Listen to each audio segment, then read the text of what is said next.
Bonjour à tous, bienvenue dans cette nouvelle séance matinale. On commence avec le rappel légal habituel.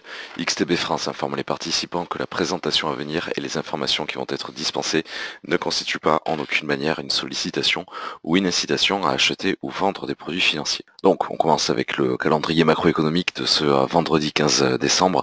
Il y a surtout deux publications qu'il faudra surveiller. Donc aujourd'hui à 13 h et à 15 h 15, donc respectivement le rapport trimestriel de la Banque centrale anglaise à 13 h et puis à 15 h 15 donc la production industrielle côté américain pour le mois de novembre. Voilà, ce sont les deux éléments qui nous intéresseront en particulier par rapport aux quelques sous-jacents qu'on va voir dans quelques secondes, notamment sur le dollar américain, en particulier avec le premier actif que l'on a sous les yeux, donc euro-dollar directement. On est un vendredi, donc comme d'habitude, je vais privilégier plutôt des objectifs assez court-termistes, de sorte à ne pas rester exposé idéalement le temps du week-end sur ces différents sous-jacents. Donc dans le cas d'euro-USD que l'on a sous les yeux, enfin, ce seront les mêmes objectifs qu'en début de semaine, puisque la trame technique n'a pas trop changé, malgré la Banque centrale américaine mercredi soir qui a un petit peu animé les cotations. Hein. Donc ce qui va surtout m'intéresser en termes d'objectifs à court terme pour ce vendredi sont surtout les 1,1795, petite dizaine de pips d'écart avec les cotations actuelles, quitte à renforcer donc ces opérations d'achat, puisque c'est un biais acheteur, sur les 1,1765, là où j'ai justement la ligne horizontale de mon curseur. Ça risque d'ailleurs d'être un petit peu le même scénario, les mêmes objectifs en début de semaine, puisque je ne m'attends pas à ce que la volatilité soit trop forte aujourd'hui, ce vendredi, et en particulier face donc à la faiblesse du calendrier macroéconomique que l'on vient de voir il y a quelques secondes. Au niveau de l'indice allemand, du DAX 30, alors je laisse inchangé comme ces derniers jours, frontière technique au travers des 13 100 points. J'aurais donc plutôt tendance à adopter un biais vendeur pour les quelques opérations à court terme, les opérations de scalping de ce vendredi, donc au profit des 13 025 qui sont d'ailleurs en train d'être testés, ou plutôt des 13 030 en réalité, pour se contenter d'objectifs toujours légèrement supérieurs aux quelques supports qui pourraient justement être rompus dans les prochaines heures. Par extension, bien sûr, les 13 000 points, que j'aurais tendance donc à traduire en termes d'objectifs sur 13 010. Et enfin, l'ultime niveau, en cas justement de rupture de cette valeur-là, serait les 12 985. Donc si véritablement on devait rompre le support hautement symbolique des 13 000 points dans le courant de la séance au travers de ce biais vendeur.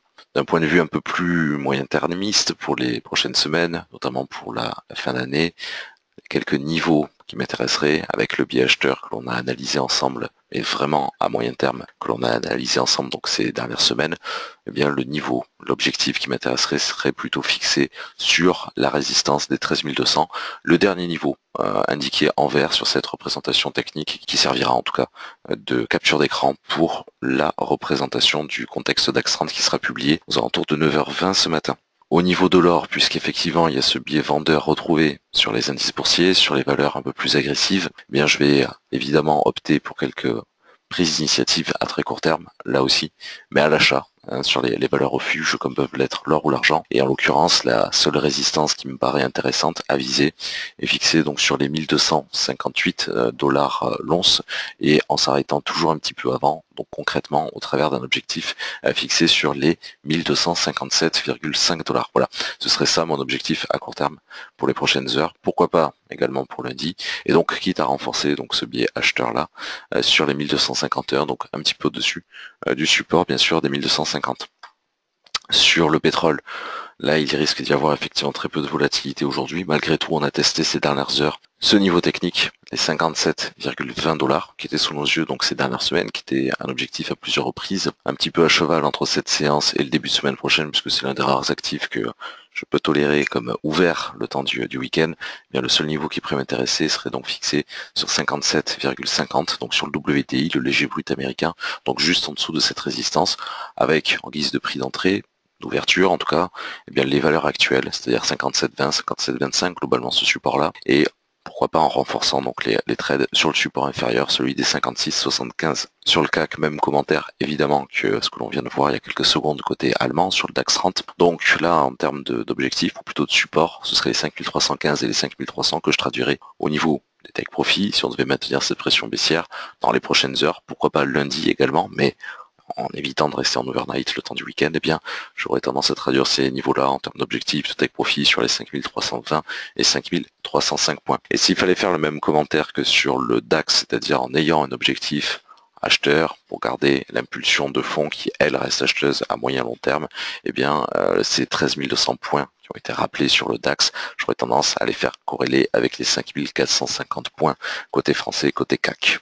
Côté Nikkei, alors vous vous souvenez de ce rectangle bleu, ce range que l'on a beaucoup vu ensemble ces dernières semaines. On est surtout revenu en début de semaine, notamment mardi, au-dessus de ces niveaux-là. Le calendrier macroéconomique et le contexte général étaient assez favorables. On revient désormais donc dans cette concentration du prix entre donc le support des 22 440 points et la résistance des 22 660 points. Ces niveaux-là vont encore m'intéresser. C'est vrai qu'on va évidemment, à cause du décalage horaire, uniquement se concentrer sur les volumes européens et américains qui s'abattront aujourd'hui donc sur l'indice japonais, mais au travers là aussi d'une préférence plutôt vendeuse en direction des 22 480 points dans les prochaines heures, niveau qui a été testé d'ailleurs dans cette demi-heure, puisque je rappelle que chaque sous-jacent est représenté en M30, chaque chandelier représente une demi-heure d'évolution. Donc ce serait la seule valeur, le seul objectif finalement qui m'intéresserait pour ces prochaines heures, et là aussi en faisant corréler le même propos